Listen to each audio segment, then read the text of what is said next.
সকালে সূর্য নাকি দিনের পূর্বাভাস দেয়। তবে এনসিএল এর ফাইনালে ঢাকা মেট্রো রংপুরের মধ্যকার অনুষ্ঠিতব্য ফাইনালে টস হেরে ব্যাট করতে নামা নাইম শেখে ঢাকা মেট্রো গল্পটা কিন্তু ভিন্ন।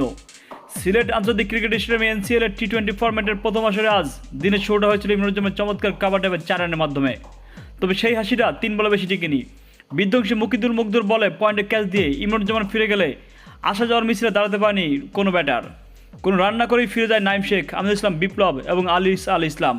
শামসুর রহমান শুভর 28 বলে 14 এবং শেষের দিকে আবহাওয়াদের রনির 9 বলে 13 রান ছাড়া 2 অঙ্ক পেরোতে পারেনি ঢাকা মেট্রোর কোনো ব্যাটার। মকিদুল মুগ্ধ এবং আলাউদ্দিন বাবুর বোলিং তবে মাত্র 62 রানে গুটে যায় ঢাকা মেট্রোর ইনিংস।